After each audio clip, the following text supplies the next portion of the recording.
इतना हरामखोर आदमी था। आप कहते थे कि जी बापू तो चरखा चलाता था, बापू की तो आंतें दुखती थी, बापू के तो हाड़ कांपते थे। जिसने हमें आजादी दिलाई, सत्य और अहिंसा का मार्ग दिखाया, आज उसी महापुरुष का अपमान। यह सिर्फ एक महापुरुष का अपमान नहीं, बल्कि पूरे देश के आत्मसम्मान और आजादी के उस विरासत का अपमान है जिसे लाखों बलिदानियों ने हासिल कराया था। साथियों, इस समय एक वीडियो सोशल मीडिया पे वायरल हो रही है, जिस वीडियो में एक महिला है और वह महिला हमारे राष्ट्रपिता महात्मा गांधी जी का अपमान कर रही है, अमर्यादित शब्दों का उपयोग कर रही है हमारे महात्मा गांधी जी के लिए। उससे पहले आप इस वीडियो को देखिए। क्या चरखे चला के नहीं, इन हरामखोरों ने इतने जुर्म करे। ये मंदिर के अंदर तो पढ़ता था कुरान, और वहाँ पर अगर इसका कोई विरोध कर देते कि जी आप मस्जिद के अंदर भी पढ़ो, तो ये उनको जेल में फेंक देता था। इतना हरामखोर आदमी था। आप कहते थे कि जी बापू तो चरखा चलाता था, बापू की तो आंतें दुखती थी, बापू के तो हाड़ कांपते थे। बापू के हाड़ एकदम स्ट्रेट रहते थे, सीना तान के खड़ा रहता था अंग्रेजों के सामने। तो जैसे ही कोई जवान लौंडिया दिख गए, आजा कमर झुक गई, कंधे झुक गए, उसके तुरंत कंधे झुक जाते थे। अभी आपको कपल डांस नहीं आता होगा, उस डोकरे ने उस टाइम पे कपल डांस पता थे, उसको गोरियों के साथ ऐसे चक्री बना के घुमाया। उम्मीद करते हैं कि आप लोगों ने इस वीडियो को पूरा देख लिया होगा और आपके मन में बहुत ही उछाल आ रहा होगा कि मैं क्या लिखूं, क्योंकि इस लड़की ने हमारे राष्ट्रपिता के लिए ऐसे शब्द का इस्तेमाल ही कर दिया है कि हर कोई आज इसके प्रति नफरत कर रहा। हर किसी के मन में तरह तरह की सवाल उठने लगे, तरह तरह की शब्द उठने लगे कि मैं क्या लिखूं जिससे हमारे आत्मा को शांति हो, क्योंकि इस लड़की ने कोई नॉर्मल व्यक्ति नहीं बल्कि हमारे राष्ट्रपिता का अपमान किया है। लेकिन उससे भी शर्म की बात है, आप जरा गौर से जब वीडियो देखेंगे तो ये जो महिला महात्मा गांधी जी का अपमान कर रही है, उसके जस्ट बगल में एक और लड़की है, एक दो लड़कियां हैं, वो किस तरह से दांत दिखा करके हंस रही हैं। देखिए किस तरह से ठहाके मार के हंस रही हैं। कितनी शर्म की बात है। अब सवाल कि इन लोगों को यह ज्ञान मिला कहां से, और इन लोगों को यह ज्ञान दिया किसने? किस किताब से इन्होंने यह शिक्षा प्राप्त की? क्या वो किताब केवल इन्हीं लोगों के घरों में है जिसमें यह लिखा गया कि महात्मा गांधी इस तरह के थे? वही महात्मा गांधी जिन्होंने हमें अहिंसा का मार्ग दिखाया, सत्य का मार्ग दिखाया, आजादी दिलाई, उसी महात्मा गांधी के प्रति इस प्रकार से नफरत भरी किताब आखिर में इन लोगों को मिला कहां से? क्या ये लोग व्हाट्सएप की ज्ञान बटोर रही हैं जो आज हमारे महात्मा जी का अपमान कर रही हैं? लेकिन सच्चाई यह है दोस्तों, आज प्रेजेंट में ही ना कहें, आजादी के समय से लेकर के आज और अंत तक यही सच्चाई है कि हमारे देश में दो ऐसे महापुरुष यानी कि महात्मा गांधी और संविधान के निर्माता डॉक्टर बी.आर. अम्बेडकर, ये दोनों ऐसे महापुरुष हैं जिनके जैसा ना कोई था उस समय और ना कोई है इस समय और ना कोई भविष्य में होगा। ये इतने अच्छे महापुरुष थे हमारे देश में, भारत में, और इसी महापुरुष में एक गांधी जी का अपमान इस तरह, आखिर में हमारा देश अभी तक सह कैसे रहा है? हमारे देश की प्रशासन, देश की सरकार, देश की आईटी सेल क्या अभी तक इस वीडियो को पकड़ा नहीं जिसमें महात्मा गांधी का अपमान किया जा रहा है? क्योंकि आज अगर ये लड़की बोल रही है महात्मा गांधी के प्रति, तो यही लड़की 10 लड़कियों को और ज्ञान बांटेगी, तो 10 लड़कियां और 10 लड़कियों को ज्ञान बांटेंगे, यानी कि लगातार हमारे महात्मा गांधी जी के प्रति इस प्रकार से नफरत भरी शिक्षा बढ़ती जाएगी। लेकिन सच्चाई कुछ और है। आज मैं महात्मा गांधी जी के बारे में सच्चाई बता दूं साथियों।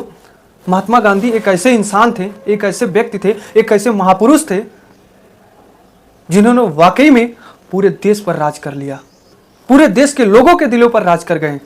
आज जो ये लड़की हमारे राष्ट्रपिता महात्मा गांधी जी का अपमान कर रही है, पहले इस लड़की को महात्मा गांधी जी के इतिहास के बारे में, महात्मा गांधी की सच्चाई के बारे में एक बार पढ़ लेनी चाहिए, किताबों से पढ़नी चाहिए। व्हाट्सएप की ज्ञान नहीं पढ़नी चाहिए, व्हाट्सएप यूनिवर्सिटी की ज्ञान नहीं लेनी चाहिए, बल्कि किताबों का ज्ञान लेनी चाहिए। हमारे समाज में आज जो पुराने समय के आदमी हैं, बूढ़ बुजुर्ग हैं, उनसे ज्ञान लेनी चाहिए, तब पता चलेगा।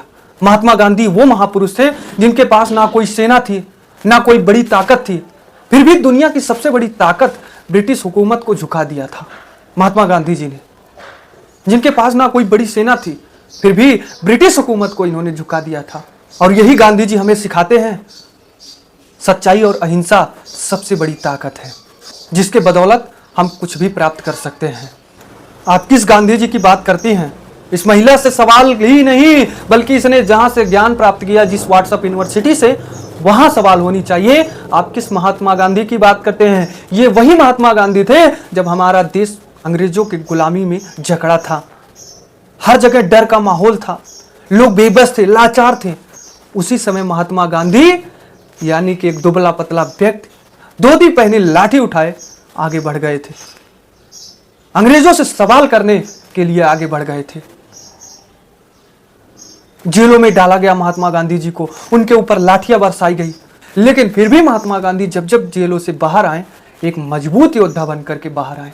क्योंकि महात्मा गांधी जी का सपना सिर्फ आजादी ही नहीं था, बल्कि एक ऐसे भारत का था जहां हर इंसान बराबर हो, ऊंच नीच भेदभाव किसी भी प्रकार का ना हो।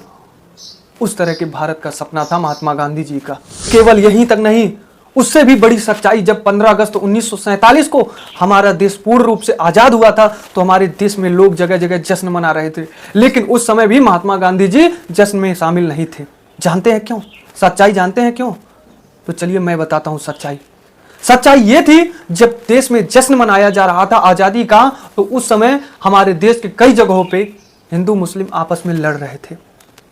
उसी समय महात्मा गांधी जी कोलकाता पहुंचे थे। कोलकाता में उन्होंने दंगा को रोकने के लिए कि हिंदू मुस्लिम आपस में लड़े ना, उस दौरान महात्मा गांधी जी वहां पहुंचे और एक शर्त रख दिया कि आप लोग अगर दंगा रोकेंगे नहीं, हिंसा रोकेंगे नहीं, तो मैं खाना नहीं खाऊंगा, भूख हड़ताल पर बैठ जाऊंगा। लोगों ने वहां सोचा कि जिस महात्मा गांधी ने, जिस राष्ट्रपिता ने अंग्रेजों से बात करके लाठियां खाई, हमारे देश को सुनहरा अवसर प्राप्त हुआ, उस महात्मा गांधी जी क्या भूखे रहेंगे? क्या हम उनके बातों को मानेंगे नहीं? वहां के लोग साथियों रोने लगे, दंगा रुक गया। यानी कि ऐसे कई जगहों पर महात्मा गांधी जी ने जाकर के दंगा को रुकवाया था। महात्मा गांधी ऐसे नहीं थे कि हथियार से लड़ते थे, नहीं। जिस प्रकार से माता पिता को अगर देखा जाए, पिता अपने बच्चे को चुप कराने के लिए मार भी देते हैं एक थप्पड़, लेकिन माता वहीं बच्चे को मारती नहीं है। ठीक उसी तरह से हमारे राष्ट्रपिता महात्मा गांधी जी थे। महात्मा गांधी जी का कुछ विचार, कुछ काम एक मां की तरह होता था। किस तरह से बताइए? हिंसा को रोक दिया उन्होंने, केवल यह कहकर के मैं खाना नहीं खाऊंगा। लोग मान गए और हिंसा रोक दिए। इस प्रकार से थे हमारे महात्मा गांधी, राष्ट्रपिता महात्मा गांधी जी। हमारे देश के लिए वो महीना, वो दिन, वो साल ऐसा आया कि जब हमारे पूरे भारतवासियों को रुला कर रख दिया था, क्योंकि हमारे राष्ट्रपिता महात्मा गांधी जी का गोली मार करके हत्या कर दी गई थी। हमारा पूरा देश रो गया था। आज उसी महात्मा गांधी जी का एक महिला के द्वारा अपमान, ये सबसे शर्म की बात है, सबसे निंदनीय बात है। अब आगे ये देखा जाएगा कि हमारे देश की प्रशासन इस महिला के ऊपर कार्रवाई करती है या फिर नहीं। अगर नहीं करती है तो मेरा मानना है कि ऐसे एक महिला नहीं, कई महिलाएं, कई लोग हमारे राष्ट्रपिता का अपमान करेंगे, खुले में अपमान करेंगे। तो साथियों, यह थी आज की हमारी रिपोर्ट। इस पर आप लोग क्या कहेंगे कमेंट में जरूर लिखिएगा। तो दीजिए ब्रिजेश गुप्ता को इजाजत, मिलते हैं नई मुलाकात नई वीडियो के साथ।